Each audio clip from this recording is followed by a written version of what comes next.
notamment les fonds de garantie de l'entrepreneuriat au Congo, FOGEC, l'Agence pour la promotion des classes moyennes congolaises, APROSEM, Office congolais des contrôles OCC, l'Agence nationale de développement de l'entrepreneuriat congolais ANADEC, l'Agence des zones économiques spéciales AZES, la Direction générale des impôts DGI, l'Office de gestion du frais multimodal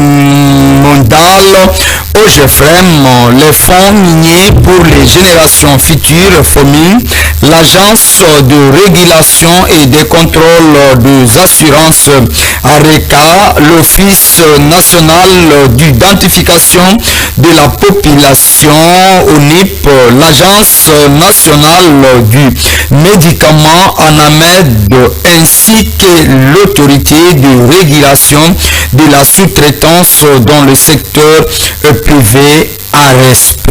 Voici les nominations. Fonds de garantie de l'entrepreneuriat au Congo, PCA, Mukanya Katanga Evaris, DG, Luto Zolatima, DGA, Okama Tiwa Tiawi. Voilà. L'Agence pour la promotion des classes moyennes congolaises, PCA, Bilonda, Lubangi, Okito, DG Pascal Mazombo, DGA, Belinda, Lutadila. Office congolais de contrôle OCC, PCA, Patrice Noah, DG, Osumba Pierre, DGA, Christelle Mabilou. Agence nationale de développement de l'entrepreneuriat congolais, ANADEC, PCA, Rwakabuba Magi, DG, Kizaba Godefroy, DGA, Chimbumbu Mati, Agence des zones économiques spéciales, PCA, Mbombo Mesu Joséphine, DG, Bolanda Mega Ogi, DGA, Mandongo Mbouizia Hippolyte, Direction générale des corridors de développement industriel, PCA, Sebra Mpoi, DG, Dieudonné Kalumbo, DGA, Judith Kabemba Elenga, Direction générale des impôts, DG, Barnabé Mwakadi Mamba, DGA, chargé de questions administratives, Bobine Munderwa, DGA, chargé de questions fiscales et réformes, Kabwa Kalumba Maurice, Office de gestion du frais multimodal, PCA Amis Makutano, DG Olivier Tibola Mokuma, DGA Mayele Samba Emmanuel, fonds minier pour les générations futures, PCA Kala Mpinga, DG Godard Matemona, DGA Eugène Mbunga Mouké, Agence de régulation et de contrôle des assurances, PCA Jean-Marie Moukanya, DG Alain Kaninda, DGA Fanny Bilelou. Voilà. Le gouverneur de la Banque centrale du Congo, André Wameso, figure parmi les membres du conseil d'administration. Office national de l'identification de la population, PCA, Astrid Boukakali, DG, Marcelin Basengesi Mukolo, DGA, Sumanza Koi, voilà, DGA chargé de l'administration et des finances, Hygiène Kibaliamouni, Inspection générale de la territoriale, inspecteur général Moulolo Kanimbu Didier, inspecteur général adjoint Shomba Wa Shomba, Agence nationale du médicament, voilà, DG Chilumbu Kantola Paul, DGA Kalenga Kabelembele, autorité de régulation de la sous-traitance dans le secteur privé, DG Ted Belechai, DGA Feli Amuna. Voilà, nécessaire félicitations à nouvelle équipe et les reconduits pour que boyeba moyen ya kosala musala ndenge elongo bani tata mokonzo ekolo apesi bino likabo wana pour que bo servir mabumu na ba famille na bino te kasi bo servir Congo po bo rendre ye oya tomboli bino plutôt que anome bino place ya kosala musala obakisi ba deuxième maman troisième maman bana nyonsi ya sixième yo komisi bango chemin de bataille. Très bien. Trois invités déjà, tout le travail en solo, évaluation, il y a ville morte, ils allaient qui bongo observé hier mercredi le 3 juin, il y a opposition, il y a à moitié vide, à moitié plein, tout le monde a invité. Il y a mis changement ou modification à la constitution, dialogue, qu'en est-il des élections? Le pouvoir en place parle de la constitution, l'opposition congolaise parle du dialogue. Qu'en est-il des élections à ce moment-là? Laissons les élections au peuple. Alors, que peut retenir? Il y a visite d'inspection à Tata Mokonja École dans la ville province de Kinshasa malgré l'absence de Daniel Bumba. Posons la question de savoir, un refus, manque du respect à l'autorité ou ne pas être redevable. Ça c'est bien. Tout ça dans le Congo, Benoît Mwamba, il est communicateur de l'Union sacrée de la nation. Votre problème madame. Mbote ndeko mbote na bando tozala bango na plateau mbote na bato nyonso na banzi débat ekozala républicain. Merci beaucoup débat républicain le bayiko kwa bango na bosenga mwana kongo godembe atuma batuna ni ndo amundele tani ndo mundele par rapport à quoi d'autres de malamba révolutionnaire. Merci beaucoup de venir et godembe qui parti comme on fait les gens révolutionnaires. Bakodibatteur tozopambula molipa ya après-midi oyo napesi mpe mbote na balandi nyonso ya Jeux TV mpe émission na bino quand même ke Parlons Congo nayebi balandi ya Parlons Congo baza ebele na Kinshasa mpe balanda biso na réseaux sociaux ozo révolutionnaire apesi bino mbote ebele napesi mpe mbote ebele soki permettre ngai na vilandanga awa epai ya l'acteur économique du développement de la province de Congo, Papa Akuben Babon San Pedro, Bajen, nyonso ya Congolais des jeunes révolutionnaires, a accompagné Papa Akuben pour la conférence au état du développement de la province, et de Congolais sur Promo, Beni Mata, Naomi Nzasi, et la Serge Kandé, et bon, ce sont bons. Merci beaucoup. Président Kelvin Zalapang, il est le président national de l'UEC. Votre problème? Merci.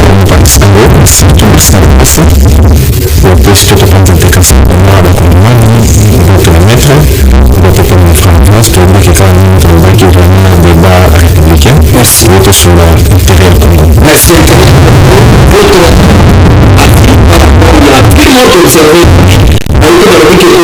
Opération pour la banque qui s'était. Vous avez raison pour faillite dans le monde. Tant que vous êtes sur le Villemot, vous allez mettre en action pour aller plus. Beaucoup plus serait travailler opposant de manière à ce que mettre un peu de booster pour voir en place ça la mosala lolo mesengeli kasi totala bila ya lobi ya Villemot kolobaki Villemot ya lobi ezalaki réussite totale tokosi mabote ezalaki échec tokosi. Pourquoi? Parce que Villemot ezali attitude moko inhabituelle nde ezalaka te bato baadopte yango nde yango tobenga bokisi Villemot lobi toboya yango te baactivité lobi ezalaki na niveau moko ya lenteur ya makasi c'est vrai bamaison mingi mosusu efongolaki te mosusu yaki efongolaka na nsima mais par rapport ya lelo ndenge mosala etamboli na lobi eza pratiquement impossible donc mpo na ngai c'est vrai naokroa tina baye opposant par rapport ya ndenge bazaleli na baintérêt bango personnel oyo bazolandela mais soki toza opposition ya malamu. Parce que dans un pays, quand vous avez une opposition stable, et sur un régime en place, que pouvoir et ça, cela le l'opposition, ça le local, la IGF, va contrôler. Pas besoin de tirer, c'est un cela. Lobby, bravo, la bande de initiateur, la marche, la culture, le lobby, et si on a 100%, mais quand même, Mandela, et la question est que nous sommes égoïstes de ce que l'État avec toute nouveauté facile. Nous sommes dans le cas, on est dans le cas, attends ça va avancer entre guillemets attends ça va entre guillemets attends ça va rebelle nani va mais l'opposition est là bah tout le choix c'est balai moi pour pas sauver parce que va avancer mais parce que rebelle donc on a une sacrée bazali bazali ebele donc tokoki kotosa terrain wana oyebi ete bayibaka exemple biso bakasa biso na moto bakasaki oyo aloka balampadi ya kosala te voilà donc eza eloko ekeno kimoyeba eza déjà par-ci par-là mais par rapport ya bilan ya lobi vu le monde aussi à 100%, mais quand même c'est déjà un pas. Selon vous, les alcool combien de pourcents? Vous même à 50%. 50% l'équilibre. Donc c'était le message fort pour la Bible. Un message fort pour la biche bateau au Kamba. Pour la biche bateau au chef de l'État. Quand le chef de l'État, il faut que nous plus de la monnaie de façon à réussir. Merci. Mais aujourd'hui, il y a un petit de tout le sacré. Je suis ni membre de nos sacrés, ni membre de nos sacrés. Je soutiens toutes les institutions du pays. Attendez, pardon. Je soutiens toutes les institutions du pays avec mes vérités. Sauf si c'est la seule manière pour le monde. Vous dites, Ambo, le plan fait partie de l'État institution du pays. Je le soutiens avec toutes mes vérités. Soit c'est ma malouba, c'est les bateaux, les communes sont en train d'être construites avec des doubles béton. Merci. Voilà. Puisque chaque institution, le président de la République, nous tenons le compte que ce qui va donner institution là est en exemple na institution monsieur le président de la République n'a pas d'institution à la institution ya président de la République là le mot que ce qui m'a donné lié constitué là les gens place na la place na mboka simba fimbo merci ya mwana na simba fimbo merci voilà pour le lobby à 50% un message fort qu'on a baillé pouvoir. Est-ce que aujourd'hui on peut dire que Tshisekedi peut oublier disant qu'il est en face d'une opposition faible, mais aujourd'hui quand même, démonstration de qui est peuple à opposant. Merci beaucoup, monsieur le journaliste. Je salue la pertinence de mon grand frère, j'ai oublié ses analyses, c'est ça, être un patriote, un vrai patriote d'ailleurs. On a posé l'analyse, il y a ville morte, il y a lobby. Je pense qu'avant la prise sa position en aïe, on aimerait d'abord féliciter le chef de l'État pour l'institution sur la République démocratique du Congo, on a sur la 5e journée, il y a lobby. En tout cas, c'est incroyable, c'est de la toute première fois là, vivre événement avec le lobby, la carte de la ville à Kinshasa. En fait, en RDC, nous n'avons pas un problème d'insécurité. Ah bon? En RDC, nous n'avons pas un problème de l'électricité. En RDC, nous n'avons pas un problème de la régie des eaux. Pourquoi, monsieur le journaliste? Lobby, la petite qui couvre dans Napo, j'ai quitté la maison à 5 h du matin. La ville de la presse. Dans chaque année, réunion sur ma police, il n'y avait pas moins de 100 policiers, de 100 soldats et 40 républicains. La Mitouni, soldats,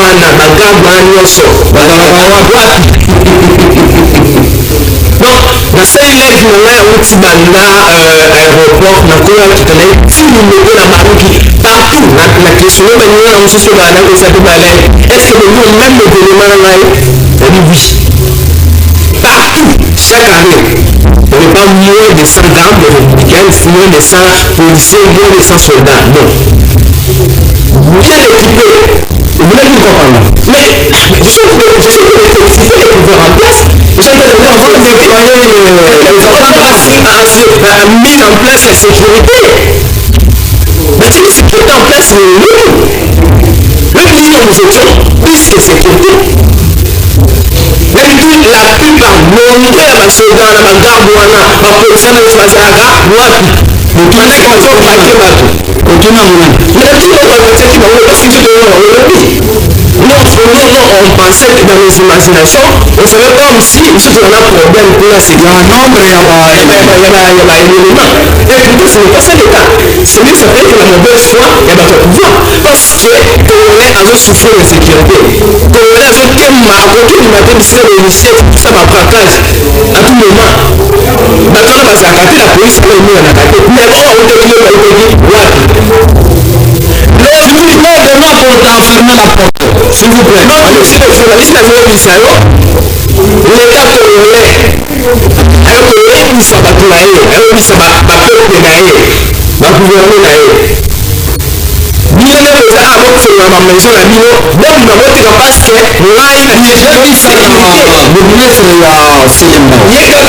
moi-même je vécu ça hier parce que moi toute la journée j'étais dans Kachanzela. Ma chose pour c'est ma vie m'a été une sécurité. Sécurité en mode pour nous sommes pour la nuit. Répondre à ma question.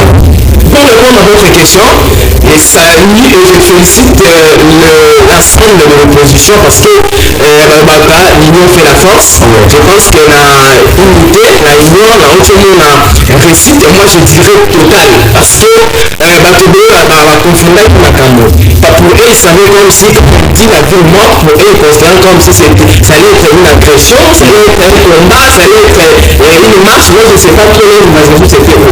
Néanmoins, ce qui est important ici, c'est de dire que grand merci à tous les Congolais qui ont répondu positivement à cette activité. C'était vraiment à la hauteur. Merci. Beno Mamba, l'échec selon Baïa pouvoir, une réussite pour l'opposition.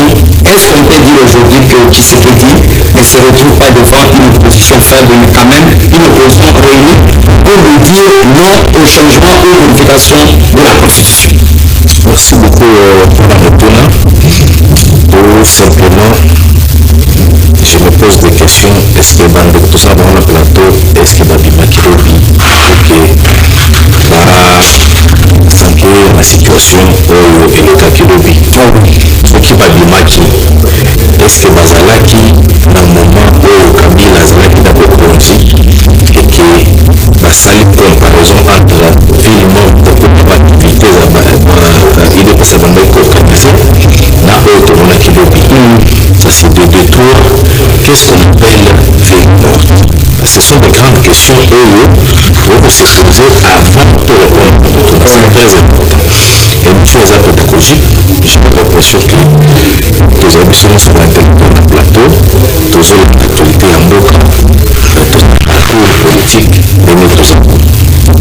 Vous savez, à un certain moment, quand j'ai eu pitié dans le bateau, ça qui le là-bas, qu'on qui parce que surtout dans la ville morte de Kinshasa, à Congo, ce que j'ai vu, je me suis dit, est-ce que maintenant on va aller sous sous? On a confiance à ma maman et ma partie là. Le ville morte de la quitté. Ah bon? On a quitté le morte. On l'a quitté peut-être. J'ai passé moi. Ah oui, tu connais pas pourtant. Ok. Ngai, Abimina Tombo, on a commencé la. Moi j'habite à Salimach, à Kekitambo, dans lequel il est à Bini pour qu'il reste la situation. Dans cette abattoir, moi j'ai une grande culture audio, Batukaza presque dans ma commune, mon school, j'ai demandé situation économique. Personne ne m'a donné situation où on a joué au plateau. Ah bon? C'est pour vous dire que dans ton utilité, qui parce que c'est normal, ma compagne m'a éduqué, Batoua n'attend pas Mika, nous avons d'autres là, par exemple, le Congolais, ma sac la bango, ma billet qu'on a pas aussi. Pourquoi on a ton utilité qui, mais 6 heures déjà, Batoua Zalaki, la banissée la bango, vous voyez qu'il y a une émission à 9 heures, laquelle a coûté la chaîne on a, travaillé Bazalaki, et tout cela qui est une chose sans difficulté au cœur. La Bini, la Tamboli, la Tubaza, la Bamissan là-bas. Alors, on a respect ville morte là, ok? Ville morte Nkoloba, et journée ville morte Nkoloba, journée mobile, manière pour être là-bas pour ça là. Au commun l'activité à ta, mon côté, ma magasin est à Rokanga, ma camion c'est ça. Ça va de 30 jours quand même, ma magasin de l'eau. Moi j'ai des images, la somme qui me le je ne veux pas faire la publicité à marché, supermarché Moko, na GB, na boulevard, na Bini, j'étais à Kiloto d'ailleurs, na Kei, na Sondi, tout le monde na Zondi, et j'ai trouvé plein de supermarchés, on a tout ça de Biloko. Dans la vidéo, on a aussi ici, c'est pour vous dire que ville morte, c'est le journée ville morte, toute la journée activité au salaire, parce que c'est la manière au salaire. Ce qu'on doit passer, bande de Rosala qui peut-être, dans le moment qui se fait, je ne sais pas, de recevoir qui n'a pas le bac mais même la Congo est au niveau de la mission et puis vous dites que vous avez une ville morte, c'est-à-dire la ville morte sur le exécuté. C'est qui ouvre que l'obbi va exécuter qui nos d'autres la sécurité. Preuve en est que EPE activité parce que je vois dans les autres balades activité qui a lobby pour 9 heures dans un message qu'on fait avec mon groupe à jouer caca capture ya message na la page na a joué et puis à recruter là je vais citer double Jésus Non, azui kaka capture ya Bélibo n'a pas de pouvoir, c'est-à-dire, vous voulez me dire que Bilo va se préparer sans beaucoup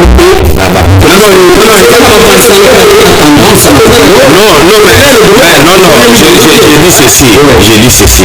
Là, il dit que journalisme vous a politique, et puis vous êtes quatrième pouvoir pour accompagner beaucoup. Donc, aux autres, tendance, on est arrivé, mais s'il vous plaît, pour ne pas le citer, Delphine Kassoum, c'est un confrère journaliste. Dans ses analyses, mais du pouvoir, de son droit, on peut pas. N'explique pas le temps. Mais moi, je vous ai. Non, laissez-moi quand même. Allez-y. Dans le Bible, il y a la précision. Nous devons la capture, il y a page à épingler, comme bien, ouais, c'est épingler. La capture, la zéro, le 3, 4, la réunion, message épingler. Et puis, il y a 9 heures. Avec les personnes à communiquer à l'OPI, vous montez ici, tu vas 6 heures, tout ceci à 9h40.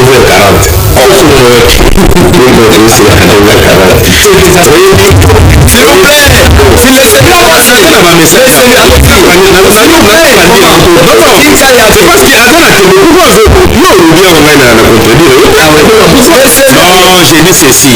Moi, je ne vais pas parler de ma vie ici. Je ne vais parler de ma vie. Moi, je parle de République. Alors, c'est pour vous dire que, oui, c'est la machinerie. Bato bakanisaki ke tokokoma na niveau oyo ya papa Etienne Tshisekedi tokokaki kosimba te parce que bato nyonso bazo comprendre ke nani azolakisa ye parce que ye peut-être azolakisa ye parce que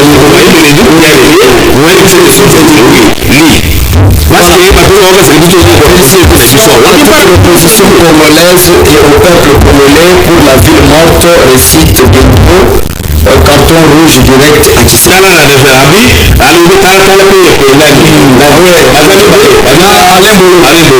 L'objectif n'était pas de perturber l'ordre public, mais que le peuple ne sorte pas le matin. 9h40. Le message que vous avez donné. Merci s'il vous plaît. Merci.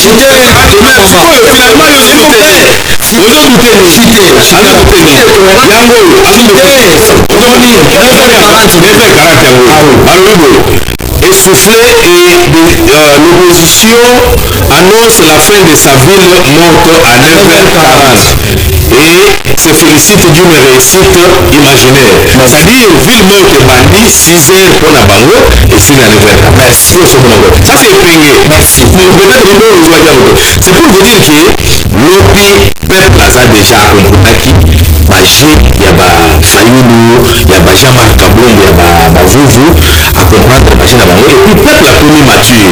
Alors oui, les loyaux, Mathieu Fozana a fait de là où n'a pas pour général le ça rapport. Il y a bon mais ngai na ba peuple oyo bazalaka pour que ania il faut abima. Merci. Pour que bana na yebale il faut abima. Merci. Vous respectez le droit de alors c'est pour vous dire que les anaki échec total et la kisi que ba politique la jamais pour initier une activité d'agriculture. Merci beaucoup. Merci. Activité au bourgmestre de la commune de Tselimbao na Imbo ba commune na bourgmestre Yangili na ciblé binomi balé s'il vous plaît. Bourgmestre ya Selembao oyokisi biso soni natali bilili obimi na balabala epuis place otelemaki mosoto ezaka wana pendant ke wenze ya Selembao olekaka wana bamama batekaka likolo ya fulu mokolo nini osi oya place wana oyebisi bamama botya mopanzi topetola dabord esika mwali koteka mais lobi quand même namoni waparaître na bilili ke soki oya kofongola te tokokanga magasin na yo mais bamama wana batekaka likolo ya fulu vous savez combien bamama wana biso baza exposé na bactérie na wenze ya Selembao bourgmestre ya Selembao que j'oublie encore son nom. Pourquoi faire la honte de l'ordonnance du président de la République vous nommant le bourgmestre? Pourquoi faire la honte du président obimi olobi ke soki bofongoli te na kotolobi tokokanga tokotiaka ndena mais bamama bakoteka likolo ya fulu ezali na wenze ya Selembao. Qu'est-ce que vous avez fait comme bourgmestre? Ça peut pas dire que vous êtes... On n'a pas peur de dire la vérité. Bamoussous, bazana nationalité étrangère, bazana nationalité douteuse. Nous n'avons que ces Congo comme nationalité. Nous n'avons que ces Congo comme pays. Vous dites que ma distinction, qu'on soit pas politique, on peut dire ça dans l'administration publique. Et de même que le bourgmestre, il y a Nidi. Zambe na ngai, zambe na ngai, zambe, zambe. Oui, zambe. Oui, quand il y a malheur, on va aller contre le rayon. Il y a un cas, abonné 100 000, abonné 100 policiers, 100 soldats. Merci. S'il vous plaît,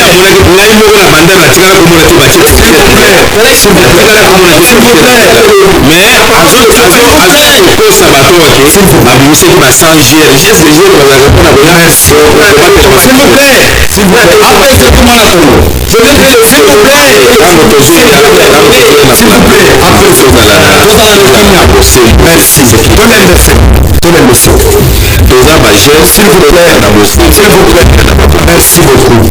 Bourgmestre, il y a seulement ma caméra par contre on est dans la commune Rayo. Qui semaine à lundi, je vais faire l'évaluation et la gestion de l'eau. Je suis venu vers votre bureau. Batunayo bamoninga balobi petit awale soana ali banda.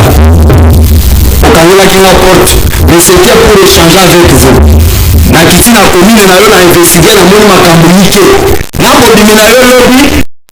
Ça m'a motivé de dire que vous ne travaillez pas pour la réussite du président de la République, mais vous travaillez pour la réussite du populisme. Je reviens encore dans votre commune, Batanga Porto, je m'en fous de ça. Mais la commune, c'est ma gambo, on a monnaie na Sélimbao. Vous faut la paix maintenant. Également, Ndili. Tata Mokoza est pour la côte dans le quartier 13. À bord commune Samutu. Donc à Boko comme Talibanga, ça prouve que la commune Ndili, on espère pas qu'il y a un bourgmestre qui travaille pour l'honneur, même de son parti politique également du président de la République. Il faut honorer même l'ordonnance du président. C'est très important. Tata Mokoza est pour la côte dans la commune Ndili. A commune à quartier 13, Babonga en zone rouge. Vous entendez par exemple sur commune Samutu comme Talibanga. Et pendant qu'il y a un bourgmestre, j'aurais appris qu'il est de lui de presse qui s'équipe. Qu'il est élu de presse qui s'équipe. Mais si vous êtes un projet école, attendez-moi à de presse qui s'équipe. Kamata commune en Djib. Insécurité, le colomba, il y a 50 francs. Dis le quoi tambola malamu tena téléphone au bout. À part le oui, tambola bien. Au tamboli, zone na yo téléphone, zone musoro na yo, tiens la kilote. Soko zone mula sukambika. Mais ce bourgmestre-là a été nommé par l'ordonnance présidentielle. Boto Sakata Makonia Moukantongolo, il vous fait l'honneur quand même, il ne peut pas salir au salam. Makamwandi, Makamela Kébé Nandi. Naboni Kokota Mouzindo, puisque la loi qui m'a marché mingi tuna. Kotutuka tutuka. Je crois que nous avons besoin de deux communes, nous avons besoin d'abord moi rapport à l'Aïna Sani. Batunanga bana tere bayana bili, bakisho masina. Masiba lobini bakisho masina. Ya mobiliser quelques journalistes après si bango mbongo balobaka na timu na ndenge moko na SNEL. Kopala wote. Ndenge moko na SNEL. Na parti étude wa moko. Ndenge moko na SNEL. J'aurais appris bato basinga na mato abike il paraîtrait que ça na mo montant moko mbongo de makapo soki bato balobi vérité par rapport à SNEL bapesi bato wana mosolo po eke bacouvrir to makambo ezokende malamu na SNEL pendant que bato bakolala molili kote mosusu bato bakokangama na courant. Président, le pouvoir parle de la Constitution. L'opposition observe le dialogue. Qu'en est-il des élections en 2028? Merci. Surtout la deuxième thématique, nous l'avons mettre pour le lobby et qui normal tous allons pouvoir une opposition des alliés qu'on peut se marier parce que au moment où on recherche une constitution de l'État, il faut le faire avec toute liberté. chef à la plus entouré la bateau.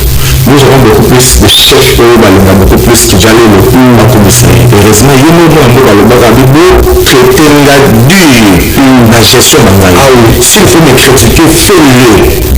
Tout en respectant les dispositions légales. Raison pour laquelle moi, adoptant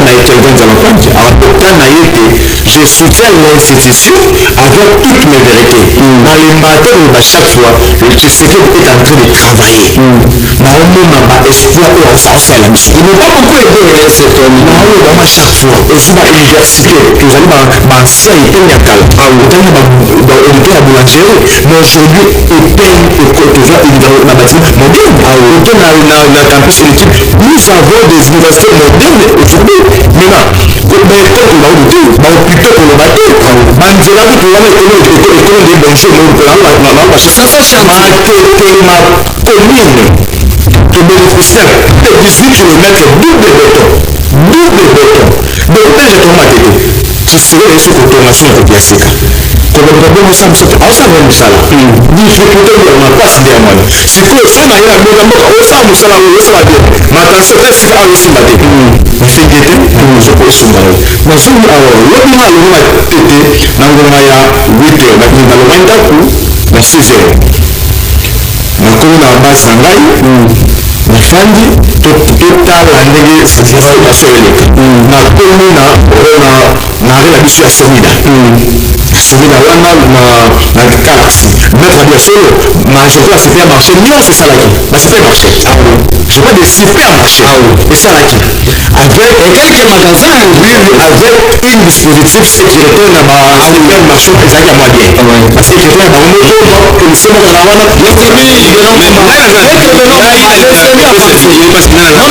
avancé, on attend dans ton maillot pour préciser. Allez-y. Mais supermarché, c'est quand même sécurité de bango. Maman, la plus de la police. Oui, mais on va dire que le va renforcer. Parce que il y a pas parler de renforcer. Donc c'est ça là qui. Le supermarché est salé. Mais attention, les magasins, les boutiques qu'on sort dans la maison, la majorité est salakité. Dans le moment de l'eau, il y a 10 heures. Comme la centre-ville, comme la semence. Allez-y.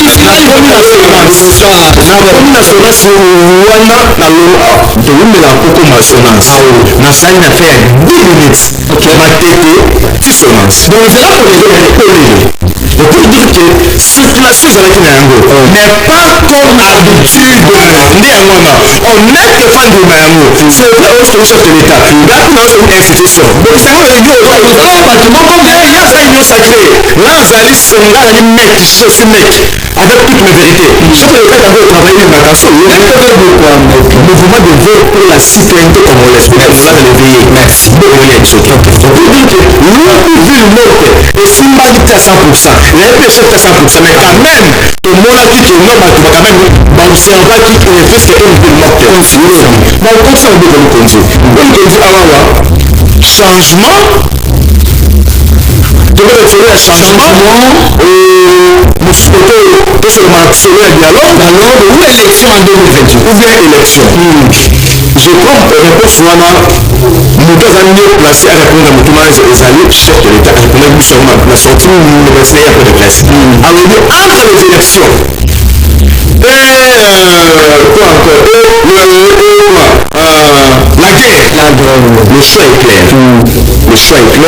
et on a mal de souvenir le choix est clair Matasobe Kabila a initié biso 5 ans après élection 5 ans après élection peu importe la forme de ces élections du moins nous avons quand même pas élection là on a le chef de l'état et nous on a mal après ça va la plus honnêteté et respect chef de l'état a eu l'enfant il y a ce fixe moto azaki le leader conservatif au Afrique atamboli aloi marche na ye siko soki mokonzi ya mboka ayeko tambola likolo ya mémoire ya europe ebangisa biso nao bashaka mokonzi ya mboka voilà soki élection ekozala te toluka manière nini oyo tokokende yango tosala ensemble mpe soki soki élection ese ya glissement glissement wana ezala te na ngambo ya baye pouvoir mais nous la carte baye opposant là baye pouvoir baye non tout là le projet déjà fait à compris il faut la carte tout le monde dire ça et si là on va me l'élection le fait est clair donc sur la vie humaine sur le problème de l'élection c'est la première chose à dire que bon tout le monde mais ça ne veut pas dire que nous pouvons changer mon conseil c'est la première chose à dire que bon tout participer na élection donc chef de l'État a jamais été de paix abe na bato bato compromis pour que nous devons la Kenya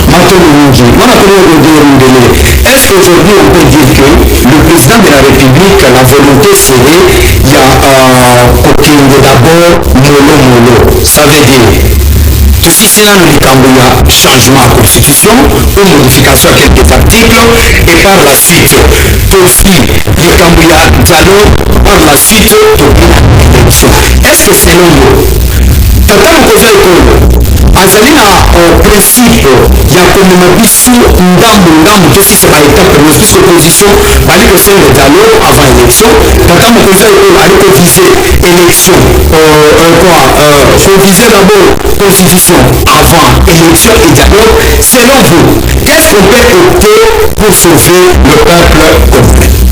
Merci beaucoup une fois de plus, monsieur le journaliste. La possibilité là, en tout cas, si le chef de l'État n'arrive peut-être à réaliser ces choses dans la grande majorité, la bataille congolaise, c'est justement le chef de l'État extrêmement entouré. Alors, si le chef de l'État est extrêmement entouré, c'est-à-dire le système doit être plus changer. Pourquoi je dis ça? Parce que mettre mon passé en tout cas, ça c'est trahir la confiance de la population congolaise. Parce que vivement, les acquis que la ville a Kinshasa. Sur le coup de la table. Mais la machine a pris au pays quand même normal. La machine d'ailleurs là-bas, on dirait on dirait la quitté. Je l'ai la quitté, on a payé, on s'en est quitté. Ça y est, il y a ma confiance en Dieu. Je l'ai la quitté. Vous allez vous mettre dans le bureau. Mais la quitté, il y a une réponse au bureau. Il y a une voyage.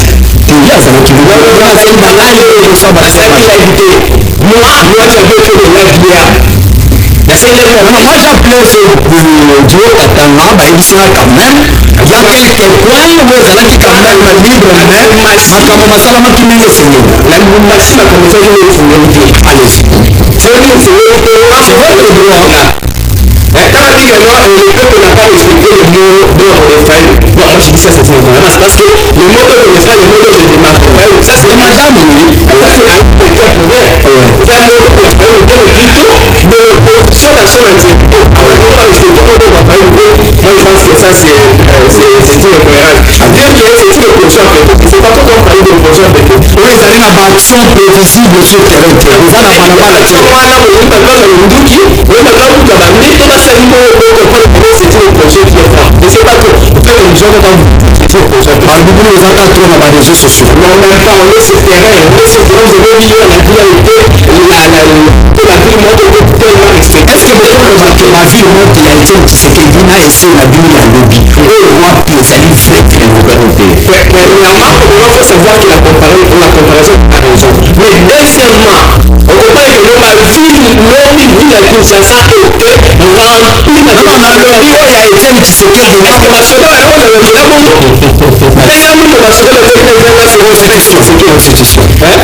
à la constitution ou révision, tout ce qui va avec.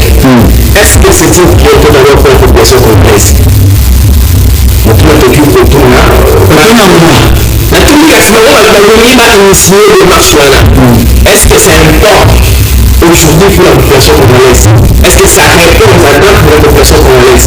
Changer la constitution pour la Cour aujourd'hui, ça va résoudre quel problème? Est-ce que pour terminer la sécurité, vous voulez essayer la vie à Kinshasa? Vous voulez essayer la vie à Kinshasa? Je suis amical de nous. Mais nous, on a le à l'aéroport, mais automatique, je n'avais pas fait plus de 5 minutes. La route était tellement pratique. Aujourd'hui, la même chose, avant la tour est-ce que la il a la main dans le là? Merci. Changer la constitution de la Cour éducative du Congo, je pense que c'est trahir la confiance. Je pense que c'est pas le problème. Merci. Attention avec vos choses. Merci. Maître Boumamba, disposition nini ya kati ya constitution oyo bino bakopouvoir bali komona ke ezali koempêche bino botrouva solution na difficulté ya mayembo oyo bozali kobeta maboko na mesa ke il faut kaka tochange constitution et puis soki bochange yango lelo eloko nini ya sika ekoya oyo tokomona ke nono bazalaki na raison ya kochange constitution ndeko je ne sais pas on parle de quoi je comprends rien nayebisi ndeko awa ke natamboli sikoyo namoni seke ezalaki na renforce soki sikoyo mosuza na deux policiers na bango na deux gardiennage baza wana comme d'habitude azoloba bina na live te me na live sur live out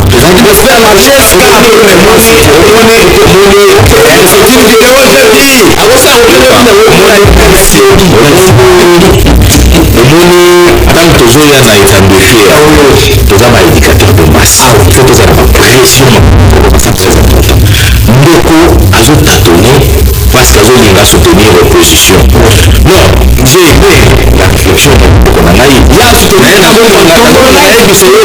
ngai nazalaka dialogiste natikala biso mokokende mpe ya kosenga ye mbongo ça fait 8 ans 9 ans naza na média natikala kende kosenga moto mbongo te non j'étais dit moto apesanga ye mbongo aya na plateau eza plateau ayebisa yo tout ça doit vous dire que tozali mpona patrie awa tozali mpona kosunga mboka nous sommes trop jeunes lelo soki mboka ebongi moto na domaine na ye ya koserepresente tozomona bamboka mopaya tokokoya kobetela xyp maboko mpona biso mpona bombo mais sikoyo baoyo baza na possibilité ya koya na etandokiki baosambela parce que vous dire que ye aye kosoutenir l'opposition parce qu'il est de l'opposition c'est bien bon mais aza na baélément te quand tu n'as pas des éléments omoni biso quand il y a un événement tosanga efo ya koluka bapreve oyo ke toya nango ye azoloba okatanga oyo menalakisi yo ça c'est kasumbalesa ça c'est l'adjoint au maire madame oyo asangeli na situation ya kosumbalesa aleki badiri parce que maire de la ville oui effectivement maire de la ville ya kasumbalesa aza na Dakar aza na Sénégal parce que akei mission officielle non c'est une mission officielle parce que aza vice-présidente ya bamaire ya fait alors c'est pour vous dire que naza na baélément ya baprovince ebele akolakisa yango eza ebele awa kasumbalesa bato babimaki basali mosala ndenge esengeli policier moko ezalaki na nzela et mama adjointe au maire atamboli aserasure ke na wenza kabulu bato batekaki ya deux marchés modernes na kasumbalesa si vous n'avez pas des informations je vous dis maire de la ville ya okatanga lubumbashi abimi atamboli biloko ezali effectivement d'ailleurs aza na bilili wazi des éléments congo central na matadi je vous dis trois communes nyonso nzanza mbuzi kone na matadi bato batamboli et je vous dis il y a des images naza nango awa kobanda 24 ti kinganda kinganda ti ville basse bato bazotambola vraiment c'est important je vous dis moi j'ai des éléments moi je ne peux pas parler ici de la rue je ne peux pas parler de ma vie mais nasalaka barecherche pour que naye na baélève parce que c'est ça bazolanda biso c'est qui est très important eza jeune comme moi soki ozoya boye j'essaie d'étude de l'opposition ce n'est pas mauvais nous sommes en démocratie tozala appartenance politique na ye mais yaka na baélément pour que bato bazolanda yo bamoni kozala c'est ça qui est très important merci moi s'il vous plaît bien à mon ami qui est Beko mais nalingi nayebisa ete nga nalobiki na ntongo timidité ezalaki boyité je ne souviens pas timidité ezalaki mais à un certain moment bakongolais babimaki parce que bakongolais fo bakende kolukela bana bango biloko kolia kobanda 7 heures ti suka nga moko nabimaki nazali na sayo partout bato bayebi tozali na bango lobi ono circulation ezalaki normal embouteillage ezolaki normal ndenge ezalaka kandi meme na soutenaka bomba te bakozala compétence na ye parce que possibilité na ye oui alors koya kokosa peuple congolais kozala komi mature c'est très important nazongeli motuna ndeko alobi eza nécessaire te ce n'est pas le moment n'est pas opportun moi je me pose des questions est-ce que nous lisons la constitution parce que toza bato mosusu atikali même pas kotanga disposition ya constitution atikali même pas soki otuni ye biloko olobi wana eza na disposition nini la constitution na 209 oyo 229 article toza nango bakoyebisa ye te. Vous comprenez? Alors totanga pour que toya na précision. Est-ce que la constitution bakomi que pour réviser la constitution il faut moment tel? Je vous dis, na moment nini? S'il vous plaît. Non, je rigole une minute. Na moment nini balobi que il faut que réviser la constitution. Parce que cette disposition de la constitution, dis-nous na moment nini? Oui. Mais laissez-moi même pas répondre. C'est pas trop quand on s'appelle maître, quand on peut allez-y à la réponse. On dit à quel moment on doit réviser la constitution. On va dire à quel moment. Vous allez me dire que la constitution à ce qui concerne la question. S'il vous plaît.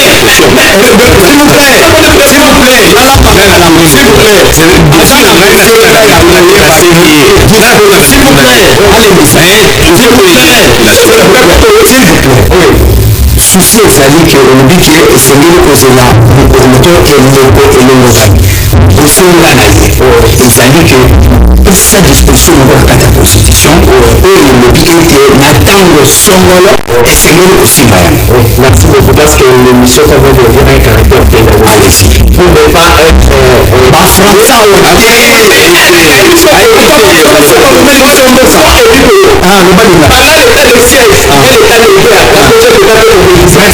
c'est ça la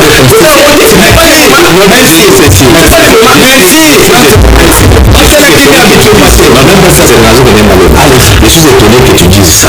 Qui vous a dit qu'on doit réviser la constitution dans le moment de siège? Parce que jusqu'à là, la question, on a fait le débat sur la question, vous comprenez?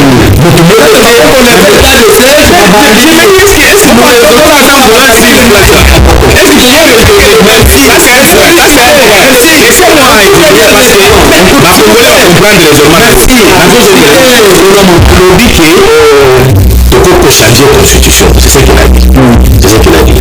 Mais il oublie que le peuple congolais est souverain. Je te renvoie à l'article 5 de la constitution. C'est le s'il vous plaît. Ici il y a un principe. On peut tenir la Soloba, ici il y a un principe. Sinon, il faut la mission aux ala, non, allons faire le décor.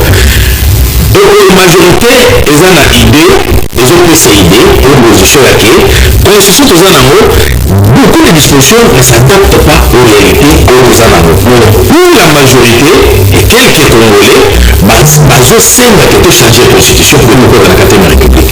Mais tu as le pouvoir, nous avons le pouvoir, tu sais, on a le pouvoir de changer la constitution, yo également, ou bien Fayoum, ou bien Kabon. Mais on renvoie la question au souverain primaire.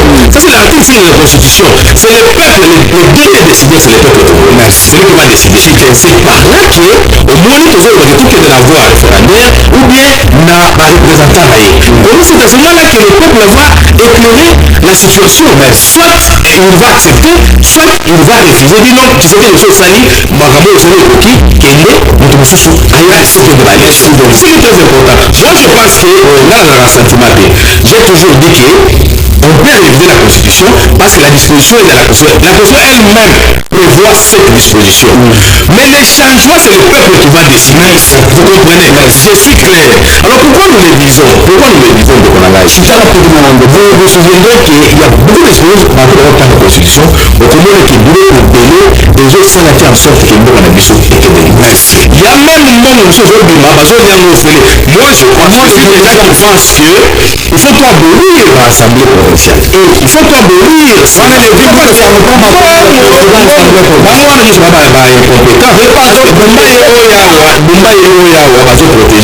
Si tu es compétent, tu sais.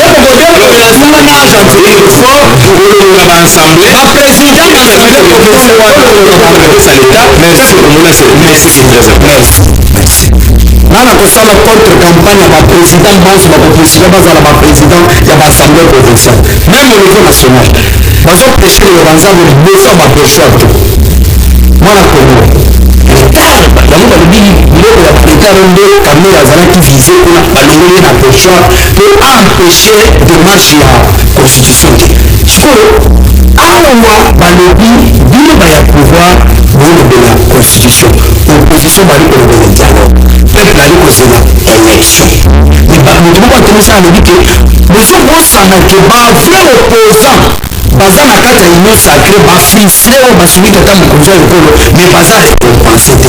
Est-ce qu'aujourd'hui on peut dire que prostitution ezali pour rien pour le développement ya Congo, mais il faut qu'on change les animateurs.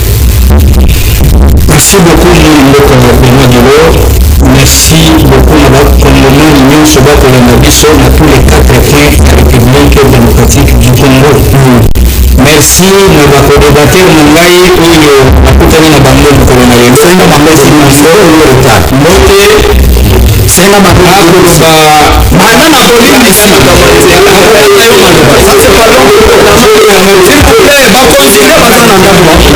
senga bango pardon basanctionnaire awa nakopesa mbote na oyo babengaka mwana ya mwana montime le pacificateur jusqu'au bout, le premier de la République démocratique du Congo, monsieur venez à moi, vous tous si vous fatigué, chargé. Vous n'avez pas vous donnerez du réponse, c'est ce que j'allais dire. C'est là la police. La série Balimbo Kabulim, c'est parce que Amalimbo Kunabino embouteillage ajouté. Mazamaki Namboka Congo central, Mauti Mokoni Mabade Yapate Kobi. Ah oui. Les temps que là, comme on a là, c'est changé là, ce corona yawa. Nifika mwanga katika reka toke na sako banano parce que bandia wa bakodebateur na ngao mususu alo banoko central circulation ezalaki te ndeko nakolobela yo wana okosi kobanda lelo ntina lipase ngai nauti na Congo central nazalaki lobi oyo babengaka oyokaka kalangala nde place nga navandi kama wenze moko ya kalangala ezali wana nazalaki na dosie moko en face kaka parke ezali wana nde place nga nazalaki olongo wana nazalaki na mvwabu nalongo mvwabu nakei kote ya depine soki bana matali bakolandanga bayebi mpe ne place nazoloba nakendeki kuna bayambaki ndeko ya milonga moko kosilisa na ye kelasi bisika moko abi ndeko lokolo ezali awa yakala na madame fo amona yo nake kuna nazwi mwa ya kolia ya komela nazongilaka sikoyo bini oyo kozwi moto échec bakolobela biso kovili moto nalobi ezali échec total politike ya lelo ezali su politike ya lokuta te ya kotambolaka nango na poche te politike ya lelo ezali susu politike ya formole te oyo mobutu abandaki koyebisa bololikobi kende buka lokuta leres bango moko bakokuta nango na koyeba yango biso eza politike bapremier elwano naye kotala lisusu ntango naza na Congo central excellence Jean-Pierre Liaou alekaki na administration balobaka na secrétariat par secrétariat mpona vérification sur élément bafonctionnaire ya l'état bazalaki eloko wana epa Jean-Pierre reprenaki présent na mosala parce que amema politique na opposition eyebaki biso maloba ya koloba ville morte oyo bafonctionnaire nyonso ya l'état bazalaki na babiro na bango na mokolo ya lobi naye kosuka wana te sans plus tarder nakei kotuna elenge mwasi moko oyo babengaka produit masini ate koyebisanga bi papa nga nasalaka awa na royale nazali na sekretariat awa ya ministère ya budget nayaki mosala sika awa ndeko naloba koyeba ya koloba bino circulation ezalaki lobi na Kinshasa te bato basalaki te baalimentation ezalaki ferme bato batambolaki te nayebi te soki makambo wana akouta nango bisika nini to akouta nango epai ya Kabila to akouta nango epai ya Fayulu merci confrere na yo Yves Abdallah naza na matani nakolanda ye ndenge azokende quartier par quartier commune par commune ndenge akosola na peuple congolais kolakisa bango abi circulation ezali normal merci constitution rapidement dans une minute constitution de Benoît Delors ayebisaka yo chaque jour constitution yango moko ezali na bamode de fonctionnement na yango oyo ezali koprévoir kolobela biso bakoki korevoir yango to bakoki kochange yango c'est la constitution qui nous donne ce prérogative ce n'est pas un individu congolais qui peut le dire aujourd'hui comme le confrère venait le dire tout à l'heure ya koloba bi eza ni ngai ni ye ni mokonzi ya mboka Félix Antoine Tshisekedi Tshilombo moko ampengelo akoki constitution oui je me dis vous ondeni na constitution eza na bavana yango référendaire oyo lelo bakoki komema biso na nzela ya référendum bakoki kozongisa oyo ezali souverain premier ya koloba bipeple yo ndekolo tonga ntango osepelaka kobotola tonga na yo batunaka motu te de gauche tanke na droite soki asepeli bachange constitution soki asepeli te mwana ya kotelemela peuple congolais akoloba bino biso lelo tolingi makambo ya kochange pe to tolingi makambo ya kochange peuple nde aza na pouvoir ya koloba lelo constitution esengeli osimba constitution esengeli osimba te. Vous n'avez pas vu les images circuler de gauche droite là où Kabila est en train de se prétendre ma constitution. Lorsque j'étais en train de faire les campagnes pour la révision constitutionnelle, tout le monde était là. Il ne pense à ma balabala. Qui ne sait pas que la constitution ici, je peux dire aujourd'hui que c'est ma constitution. C'est anniversaire, bato ya eside bazalaki wapi mpona kopona yango nayebi te soki bato ya jean-marc kabunde bazalaki wana mpona kopona ndeko kabila constitution ekomaki yayo ndenge nini merci chite nako chite koyebisa peuple congolais biso toyaka kosala teyatre awa te eza na batata na bamama na bana na bilenge mibali tanke basi to génération ya lobi oyo bakolanda biso de gauche droite bazali na posa oyo bakoloba ya kobénéficie na quelque chose koluka na moyen na biso te bato bayo awa te kolima biso na badistraction to na babilo merci président dossier il y a visite d'inspection il y a président de la République en ville province de Kinshasa Daniel Bumba baliko critiquer ye na fondement nyonso ekei gauche droite Daniel Bumba mais alors tata mokozo ekolo inspecté infrastructure na Kinshasa à l'absence de Daniel Bumba manque de respect à l'autorité c'est prévaloir ou Daniel Bumba s'en fout de tout puisque il est issu de vie de presse Tshisekedi. Merci. Monsieur le procureur général. Ah, merci. C'est seulement fond des nasepeli na motonga kasi tika d'abord biso bato tozosoutenir de l'état bato basoutenir comme état bato consacré na bato basoutenir comme état baindividu simple tosalama avec toute la vérité kozala malamu makasi komona bourgmestre ndenge totanga biso kotanga oyo ya njili epuku ya selembao sokodebelelaka mathias omumo ye nde selembao namona mpe na vidéo etambolaki ezalaki soni ntango osoutenir de l'état il faut le faire avec toute la vérité kolobaki moto aza na droit afolola eloko na ye kaka makasine eza prévu ya ye soki abangi na ye tika balama tokango libela sur quelle qualité maître ezali awa bayebi bobeko koma eloko ya ngai ya privé oyokana yango donc kolongola bamama na bosoto ya sentiment makambo ya ville mawa dire que Lévi Mbuta protège Daniel Bumba moi je dirais faux dire que Lévi Mbuta le président de l'Assemblée provinciale de Kinshasa protège Daniel Bumba, moi j'ai dit non, c'est faux.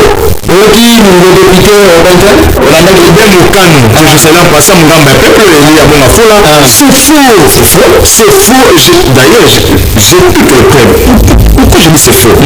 Lévi Mbuta, en tant que Lévi Mbuta, le président de l'Assemblée provinciale, n'a qu'une seule voix comme tous les autres députés. Qu'une seule voix. Attendez, mais il peut aussi les décisions. Non, il peut blesser le clair. Oui. Le bureau n'est pas au-dessus de la plénière. La plénière est au-dessus du bureau. Ce sont les députés qui décident. Mais les plénières sont convoquées par le président. Non, le président convoque la plénière, c'est la réunion, oui, hebdomadaire. Il peut ou ne pas convoquer ça. Ça bloque le développement. Non, le président, d'ailleurs, la plénière est programmée. Oui. Le président, si tel jour-là, la plénière, s'il y a des matières à traiter. Oui. Mais dire que l'œuvre Mouta protège Daniel Bumba, c'est faux. Moi, je vais vous dire une chose. Allez, mettre à dessin d'ailleurs. Le soutien sécuritaire, il est de nos sacrés. Mais ne faut pas Daniel, c'est ça. Au moins, la véracité. C'est ça. L'union sacrée. C'est ça. La démocratie, les ignorants, non. Donc, pour dire que le issue à Bumba, si à son Zawana, moi, je le dis tout en tant que je suis mec. Ah oui. Bumba est là sur les arrangements politiques. Mandela, sur Bumba, je peux exister au Rwanda. Il y a des arrangements politiques, il y a union sacrée. Et vous dites pas, initiative, madame. Mais il est président. Ah, il est président. Vous savez, si Bumba ezali na manœuvre politique, l'Evumber, bon, on a dit l'Evumbuta n'a aucun pouvoir d'en faire partie de nos derniers. Mais avant de dire en tant que président, le bureau n'est pas au-dessus de la plénière. Si vous avez des gouverneurs qui sont en train de manœuvrer d'une manière politique, on n'a pas de termes sur ma ministre. Voilà. Surtout le Bosabert, on a dit l'Assemblée à l'autorité centrale. On a dit ça pourquoi. Donc pour si Bumba est là, ceux qui peuvent poser l'Assemblée provinciale, l'autorité centrale, parce qu'ils sont là, je vous dis, les arrangements politiques tuent. Et c'est par là que je viens quand même soutenir changement ou révision de certains articles en disant ceci. Il faut que le président nomme le gouverneur. Mais le ministre, le ministre, je reviens, ne met pas le gouverneur. Laissez un procureur. Attendez, il faut que le gouverneur soit nommé. Parce que l'insigne, ça doit changer quoi. C'est ça. Quand le moteur au niveau de ça pouvoir de choix. Mais le ministre qui vient de parler, le ministre est dans ma bourgmestre, le ministre est productif comme qui est. Moi, je peux l'accepter. Voilà, c'est dans les secteurs, ça ne marche pas. Là, c'est le conseil. Moi, je vous dis, je suis en train de vous faire voir les discussions de texte. Si, par exemple, la commune de nommer gouverneur, exemple, là, de ma bourgmestre, il y a la capacité à beaucoup. Sauf que ma gouverneur m'a nommé, n'a pas élu à peuple. Raison pour laquelle, moi je dirais ici, monsieur le procureur, pour dire que d'ailleurs je soutiens quand même révision sur certains articles, ensuite changement de constitution. Changement, et d'ailleurs, il demande à M. Peuple, merci. Et pas à monsieur Peuple, non, monsieur Peuple, on a mis dans un article Awa, maître Awa, il va postuler. Comme étant député, mais on dit que salaire à avocat, à ce moment-là, surtout le député, on a offert à chaque fois. On n'a jamais été salarié. Voilà. Et de bien la chose, voilà. Mais fort. Si tu es président, pour dire que même au avocat au soir, comme même au avocat au soir, pour apposer comme député, c'est tout un problème. Or, nous apposons à chaque législature, à cela, quatre députés. Or, pourquoi pas aussi limiter le mandat des députés? Mais si le mandat va ministre est engagé, comme on a tout fait à un mandat, merci. On peut donner le temps.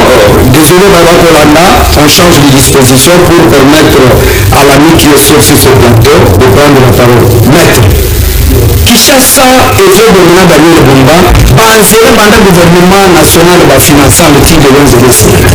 Pata mokozo école a inspecté Banzela, wanyanya.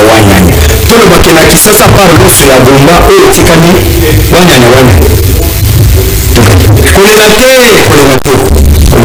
Ah, balelaka te. Maître kolela te. Mapingeli po abominele banda kolela te. Kanga moto, belmondelo, kanga moto kolela. Okotangisa ngama ya nyonso na ngai kasi ndeko na ngai malemo. Nana lobaka natikala koyebisaka te oyo mokonzi ya mboka na kosoutenir nini maloba oyo tika olobama na ndeko na nga na israel vakolo. La politique de la géopolitique au sein de notre pays a toujours été très important. Si quel sens? Moi je peux vous faire l'exemple de chez nous au Maniema. Nous avons la mission marché central de la mission de la province à Maniema. Il n'est pas de chez nous. Et à son âme, l'ancien gouverneur Charles Moine, c'est quelqu'un de Kassai Oriental. Non, ce n'est pas Tchalamouane. Non, mais ce n'est pas Juju Ambombo. Tchalamouane était artiste musicien. Là, Tchalamouane, le gouverneur, là, il a travaillé avec mon père, qui était à l'époque maire de la ville de la province de Manière. Tchalamouane, pas Tchalamouane. Il y a Tchalamouane et Tchalamouane. Lui aussi s'appelle Tchalamouane, le gouverneur Tchalamouane. Et Tchalamouane est un musicien CIA. Et l'autre a été gauche droite Mikapenina province de Manière. Atelier la biso grand marché. Et le lelo à l'époque, faut qu'il abandonne côté la marché. Marché à province de Manière, nous avons deuxième marché de la République. Et pour la matière, nous avons province de Manière. Et c'est pas là que j'étais en train de dire que je connais ça. Ah, là, vous avez dit micro. Nous qui n'avons pas Daniel Moumba, le conciliateur écolo. Et on a dit que ça peut retirer signature de la voilà, nous, le nom qu'on a dit, ça peut pas la copie, qu'on a dit, ça Daniel Moumba. Madame du tout. Tata écolo. Là, on va mourir là. Soki exemple mpo ya koyebisa biso soni lokola Daniel Moumba na Kinshasa azaki bakikola yo tala nano na kindu kaka awa nakomona Kinshasa nde place ya mwasi ya kolawe meleka liboso ya lopango na bango ondire sata bayaka nde kolala bisika wana s'il vous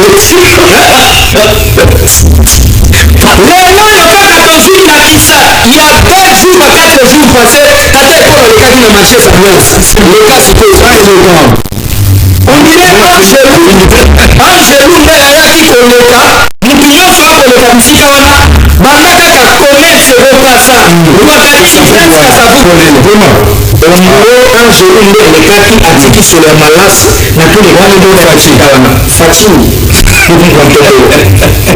c'est pas là que tozoloba tata ekolo ministre intérieur Jacques Chabani babengaki bango pas mettre Jacques Chabani soki mutu akosoutenir Daniel Moumba asemeteki na poste wana ezali président ya assemblée nationale Lekibuta le provincial Lekibuta Sangopamba le pasteur je vous dis le président Ça n'a rien à voir. je vous dis celui qui Ça n'a rien à voir.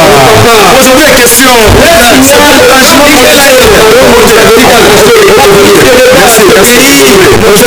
Merci. Je vous en prie. nous avions vu comment bagouverneur ya baprovince mosusu bazalaki ebukabuka bango ya kulima na sankulu toti komona bati kosala eleki ya nouveau gouverneur okutana ye kuna azalaka congolais te to azalaka rwande boyebani kaka bumba nde bakobukela biso ye te apondo te bauti ebongisela biso yokan lontala direction ya église ya pasteur nani oyo babengaka vasilo babengaka nani basilama plateau kende lelo kotala plateau omotoboba otala ndenge alipo ya bosoko moko ezalaki na kanive wana ondire bomba ye na makambo etali bosoto aza spécialiste suka wana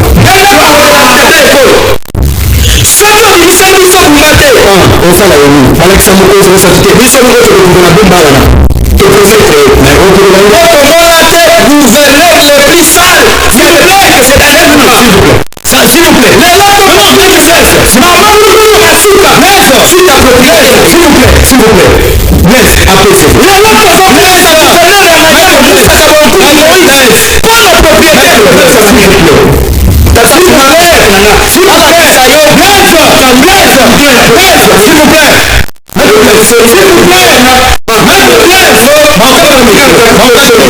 vous plaît s'il vous plaît qui a été sanctionné kaka na kitu mais s'il vous plaît nani anakamata Israël Sanganga modèle s'il vous plaît les gens le suivent s'il vous plaît les gens le suivent vous devez retirer ça s'il vous plaît s'il vous plaît apaisez-vous vous devez retirer ça de nous dire que Daniel Moumba c'est le gouverneur le plus sale du monde ça ne passera pas ici nalobi s'il vous plaît le plus sale de s'il vous plaît parti du Congo Maître Bess je n'ai pas parlé du s'il vous plaît j'ai dit la RDC Maître Bess les gens qui nous remarquent tout le temps, s'il vous plaît.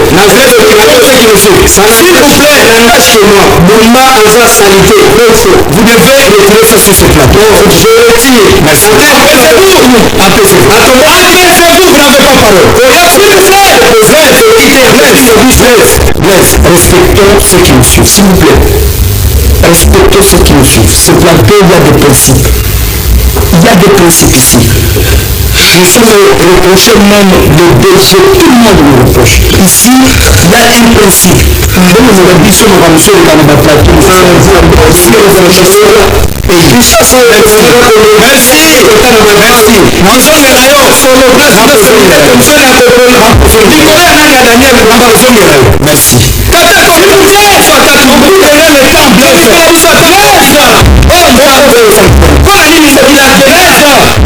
plaît, revenons en français.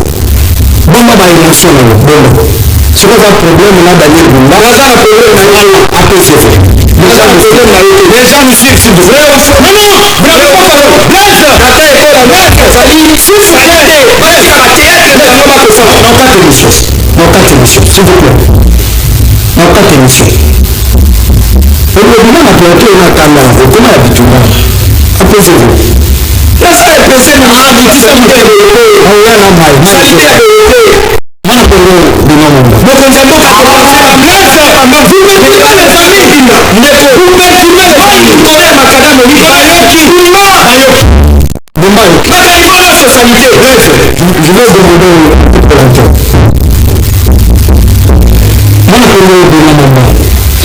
est-ce qu'aujourd'hui, au-delà de tout, on peut dire que Fachi Beto, il faut abaisser la mensa Daniel Bumba à King. Ou on accuse Daniel Bumba ou soit Daniel Bumba à un incompétent, Makambali, tout ça là, ils l'ont validé. Bon, moi j'ai été clair, puis Nalinagato, chaque mois, pour que tu fasses comprendre la Congomanie. Ce qui dit, Azana pouvoir à 100%, Matebuma a été élu par les autres les grands électeurs.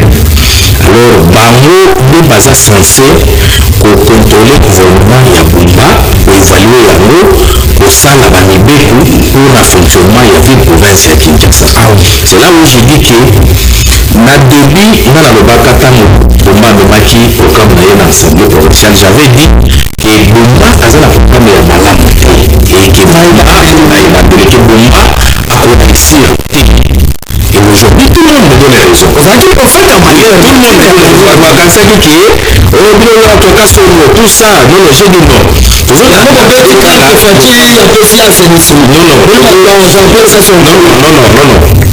Non, on parle de cas sur l'autre là, général. Alors, comparer qui programme d'ailleurs, là programme à Bumba, on s'était dit, lui était mieux que Bumba. Mais le fait que Bumba est là qui tiquait, il y a parti. C'est pourquoi on est qui porté dans mon amour Augustin Kabouya. Mais moi je ne donne pas 100% la faute à Augustin Kabouya. Et aujourd'hui, il se regrette. Kabouya, je suis sûr. Je suis sûr qu'ils ont regretté. Parce que Bumba Banda Akuma à la tête de la ville a dit qu'on a posé l'action à mon côté. Pendant que ville est dans la recette, on dit que Babou est venu sur ce moment de foot à ce qui 1000 fois na 500 francs de quittance, oui. La banda va nombre ya Babou. Mbongo wana ezokende. Wape, monsieur wana ezokende. Bumba lelo tourner sur Babourgmestre. Mais à ce moment, taxe nyonso Bourgmestre bakokozwa. Même ma marché pirate j'aurais suivi, j'ai mon conditionnel, j'aurais suivi que même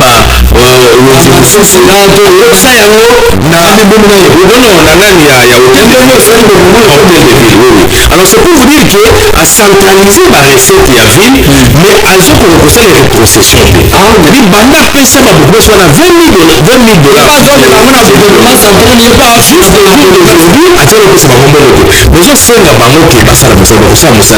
Parce que la commune bazalaka mpe na service ya aner baservice ya renseignement la police oyo abatelaka mpe babiloko na bawenze oyo eza na bakomine bato wana chaque jour fo kopesa bango mbongo ya kafe mbongo ya unité mbongo ya transport mbongo wana eutaka wapi vous comprenez alors c'est là où je dis que Bumba a échoué lamentablement na mission na ye et c'est pourquoi tozozwa responsabilité kopesa badepute provinciaux parce que bango baza censé kozwa baresponsabilité na bango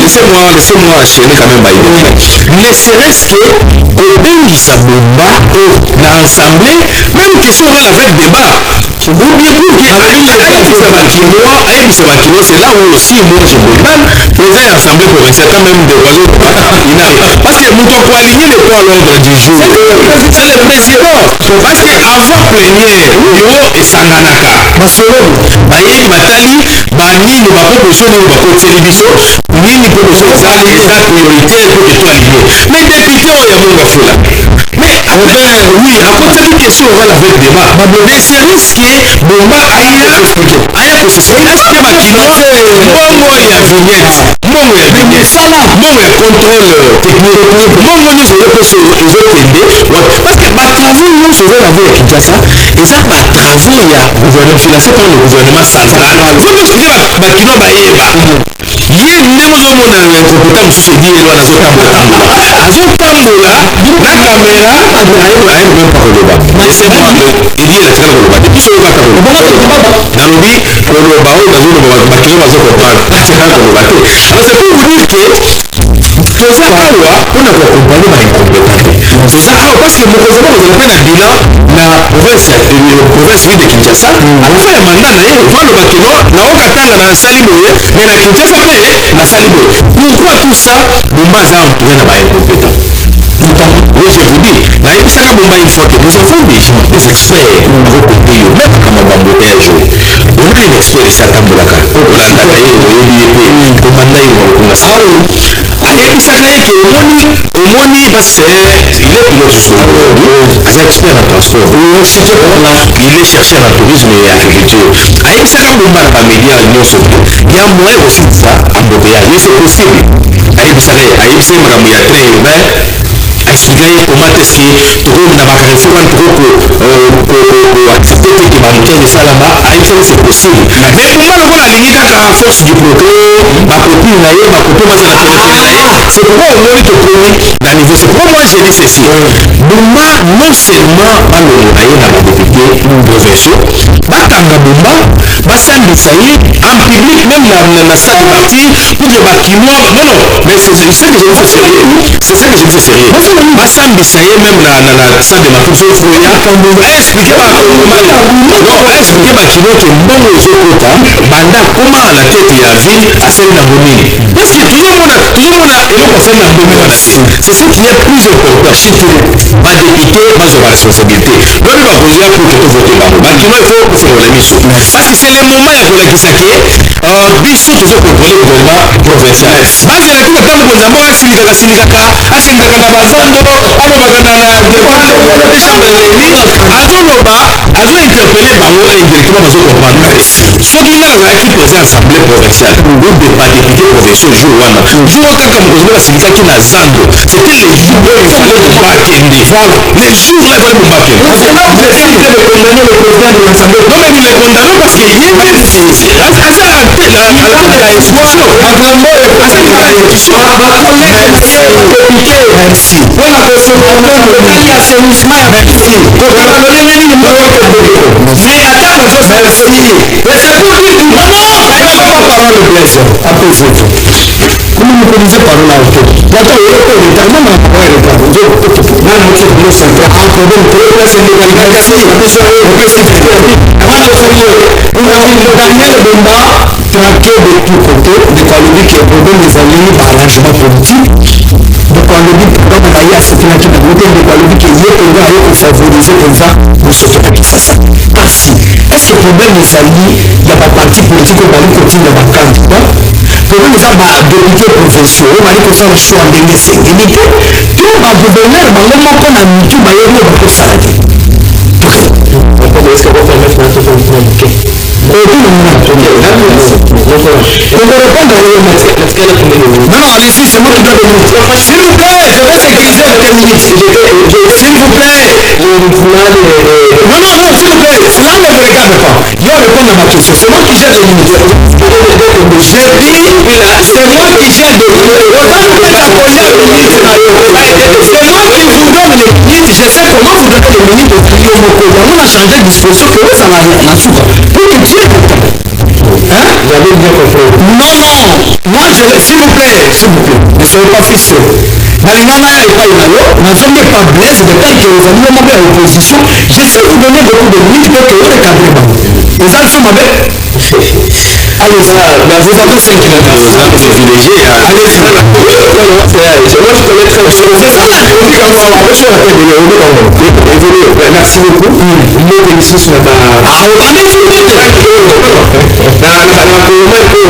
grand frère peut mettre partie en live, c'est ça être le passera musique dans une que la langue la langue de l'éducation musicien voilà l'essentiel il faut avoir comme la tout donc il faut dire à la population congolaise ce qui est essentiel après on dit que je dois arriver là-bas d'ailleurs le baïono bafectionnaire l'état bazalaki na mosala mais nana na mete komité de l'ordre si un fonctionnaire n'arrive pas na mosala assigné que province na ye te bon mais il y a des problèmes de prestation à moi.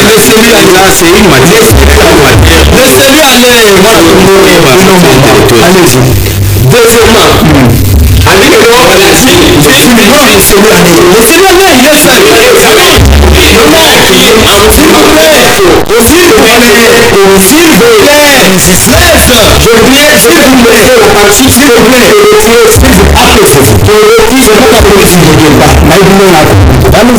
Laissez-lui aller. Ticket la main, vous savez. Ticket, s'il vous plaît. Pas de pression ici. Allez-y. Moi, je dis que ce n'est pas à vous de corriger. Laissez-moi soit s'il vous plaît. Pourquoi je veux dire ça? Moi, laissez-moi écouter là. Ici, vous pouvez me dire ici.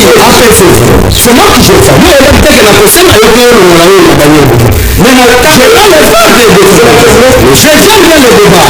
Laissez-lui aller. Merci. Alors, quand tu as dit son anaï,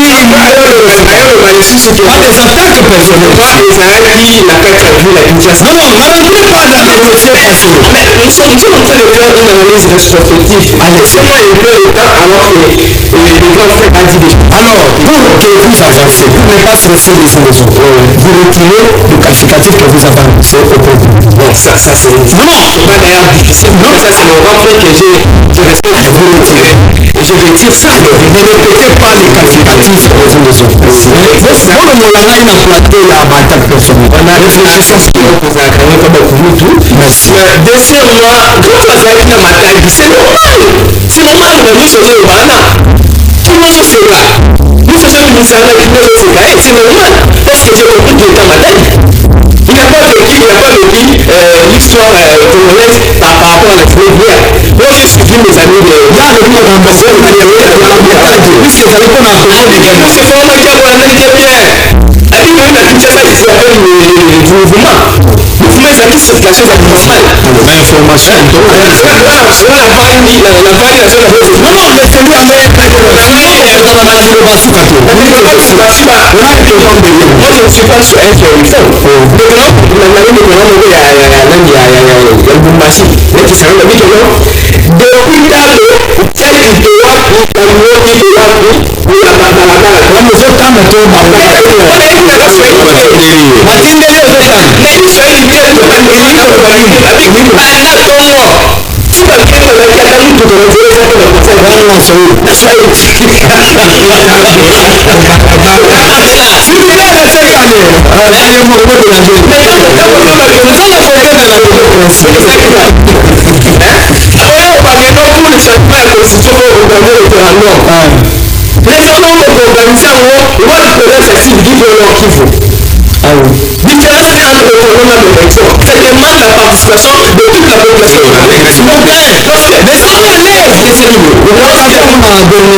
Lorsque vous voulez exclure une partie de la démocratie du Congo, il faut prendre part au référendum. Alors, n'est-ce pas même pousser un peu quand il faut une barricadisation?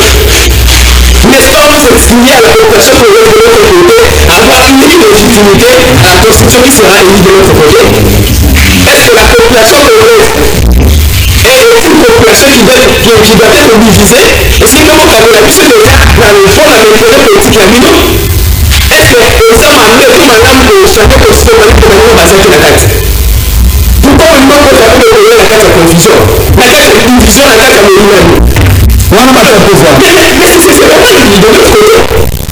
Bon, nous avons fait le pouvoir ça, indivisible. Bumba, Daniel Bumba. Daniel Bumba.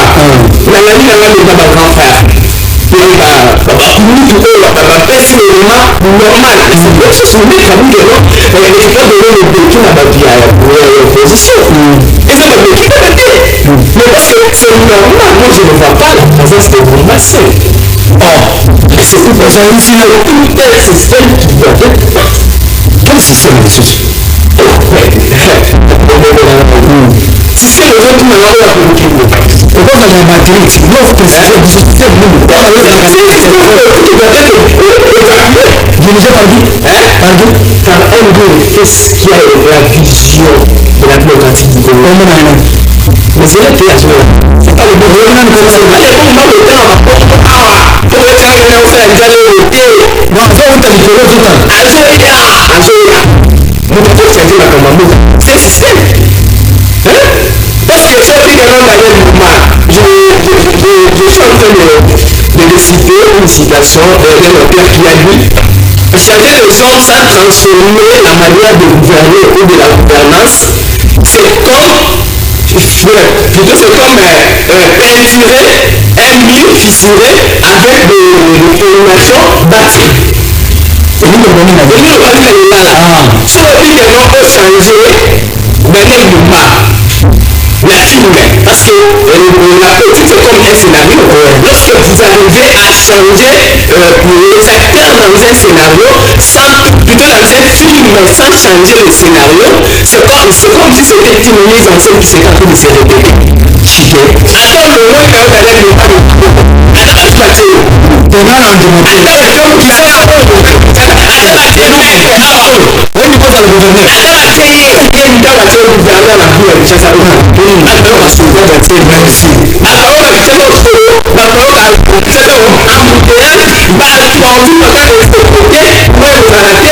la solution c'est quoi? La solution c'est faciliter d'abord la tâche à la population congolaise de se renouer, de trouver les solutions adéquates dans l'unité, dans l'union, et troisièmement préparer l'organisation des élections de 2028. Merci démocratique et légal. Merci. Vous êtes satisfait quand même? Pas content. Ça c'est bien. Président, je pense que ce sera votre dernier mot. En tout cas, merci. Notre maman il n'y a pas pu qu'il va voir ingénieur William. En tout cas, ça me va droit au cœur pour la santé. Je ne m'attendais pas à ça. Ça, c'est une surprise de votre part. Alors, votre dernier mot, appréciation, passage dans la Manaka Pavon, Congo et Mkolalo. 1 minute 30 secondes à chacun. Merci pour l'invitation. Vu que tu as dit son machin par recadrage de l'invitation. Aussi, tu as l'intégration de la Baïkoman, surtout l'intérêt et plus la Congo. Tu défends la Congo de la Congo avec sincérité, toute vérité facile, de façon que tout Congo, parce que Congo est héritage, je comprends la mission.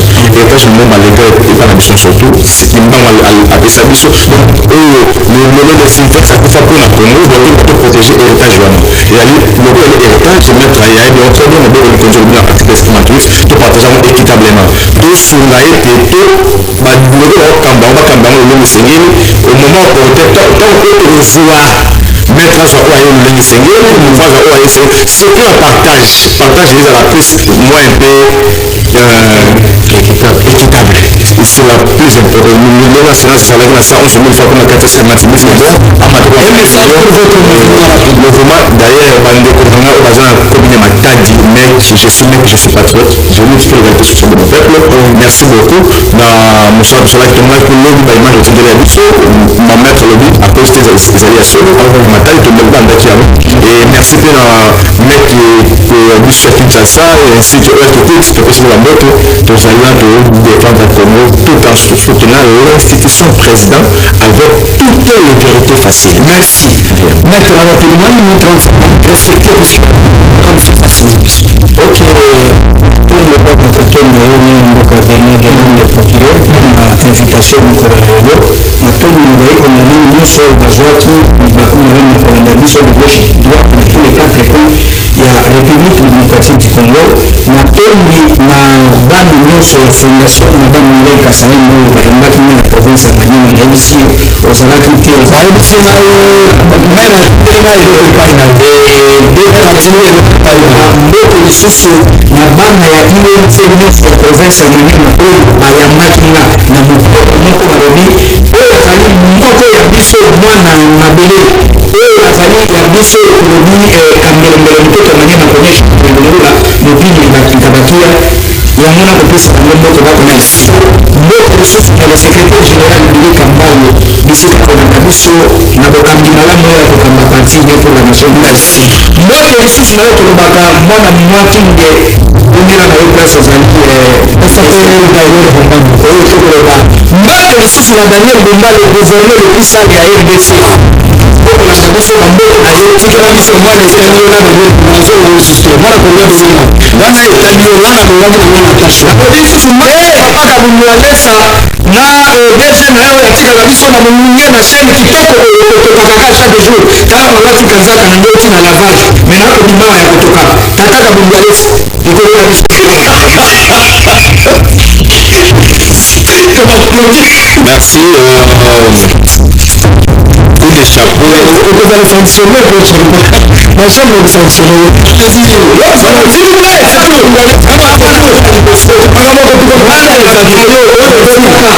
Mama na province ya Maniema ngai nabi tutola biso muto ya kokamba merci mungeleki toza na elanga esili ngande kotoki dilo basuka oui coup de chapeau na gouverneur ya Kasai Chikapa oyo lobi asalaki na baservice nyonso en sorte ke bakongole oyo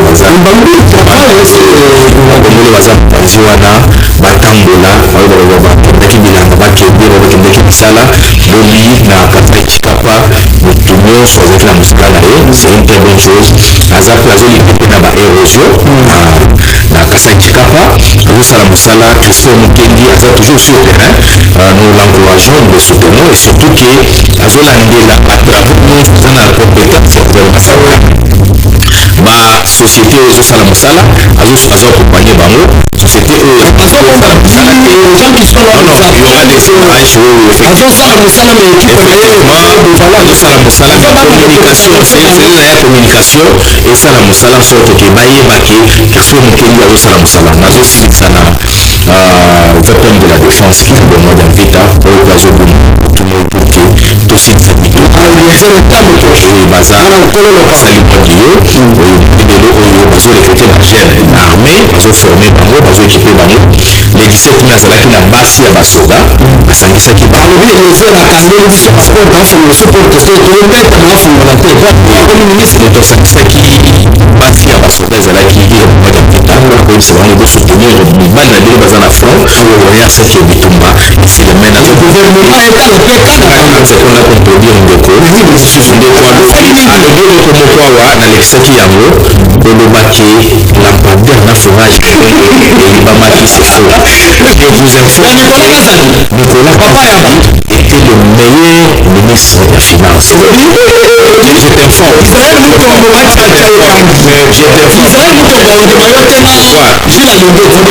omoni ntango toza na information te c'est pour omoni tozokolo donc c'est une compétence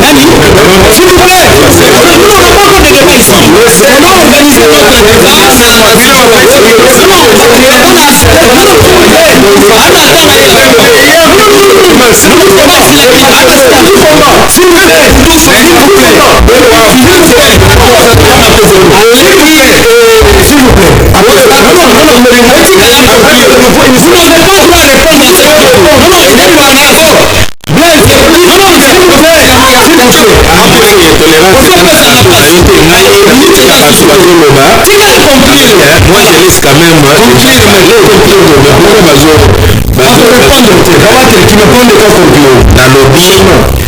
Oui, on va organiser un débat, même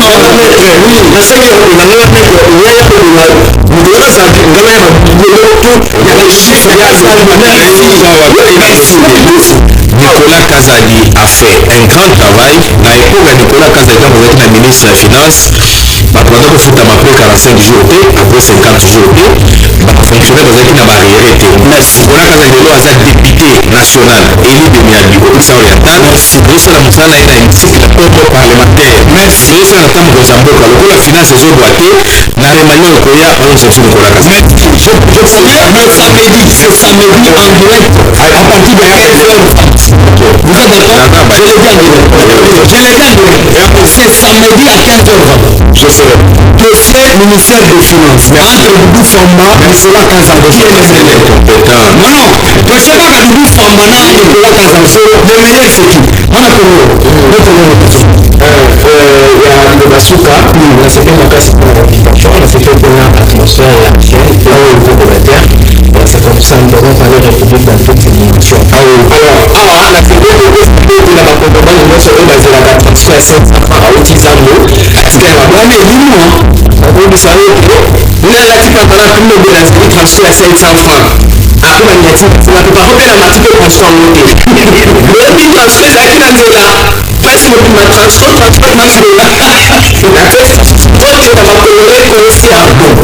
Bakoloreyo sio bazana kwa saa ya evolution ya la possibilité et la seconde expérience pour nous supporter la programme qui est à la constitution et soutenir le développement RDC la possibilité d'État à propos de même exemple et à faire une bonne d'acteur et la façon de développement RDC la possibilité d'avoir fait la participation qui c'est c'est attribué la CNCA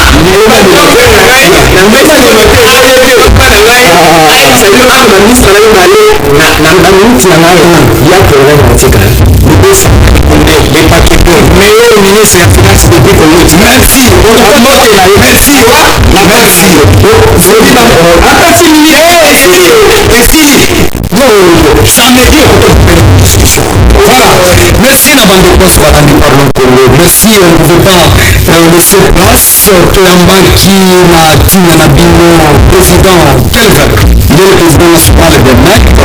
Moko allait pour soutenir uniquement institution président de la République.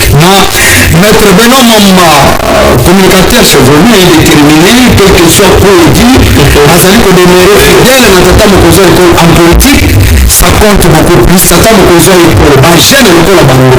Donc, tu peux sa confiance en nous. C'est pas le l'émission, grâce au continu. Nous sommes ici à l'émission à Tata Kelvin. Benoît Mamba.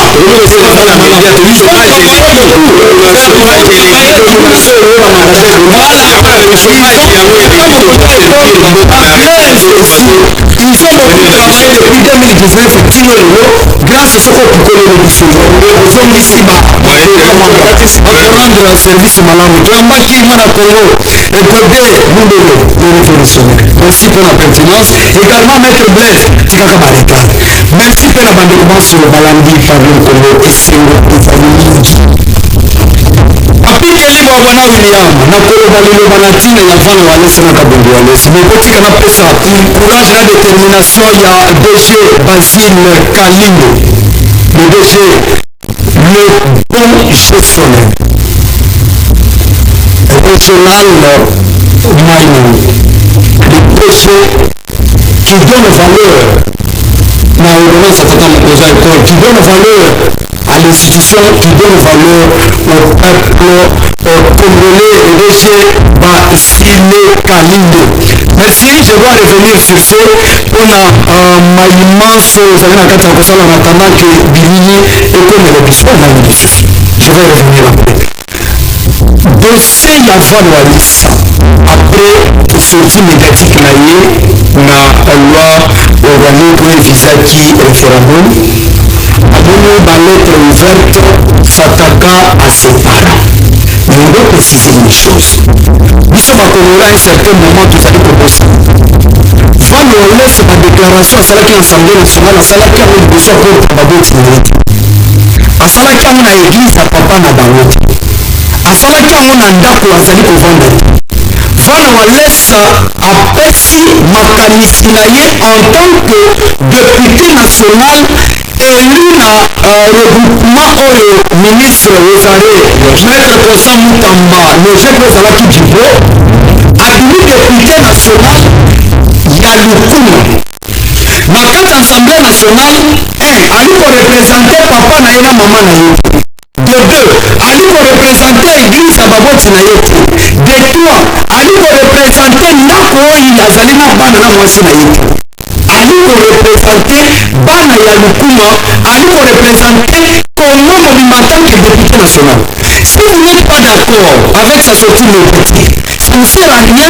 Il y a vraiment bato mosusu bakotinda na bilili babike nzela papa na yo na mama na yo ntango bakozonga na Kongo bokomono tokosala ba epuis tokoya mpe na église bozobangisa yokanisi ke bao wana baza basi bokoya kaka boye bafonte bango bakangi maboko bakobwaka bible botala bilongo na bango te nous sommes des humains okoya na loyengo bakobwaka bible eza mpe na bato ya makasi na kati wana babatami okoya kokufa na bitumba mosusu bakotutela mutu na lingomba okanga komona makambo elongobani te ezali malamu te. J'aimerais dire une chose et préciser l'opinion. Plusieurs m'ont contacté ayo eza kuna oyo batongi makambo bango basali Van Walesa azali na kati ya opposition républicaine.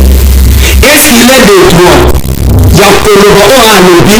Oui, puisqu'il l'a dit en tant que député national, il l'a dit en tant que président à l'intérim, il y a le chef parti de l'opposition et surtout à ce moment-là, au moins président de la République.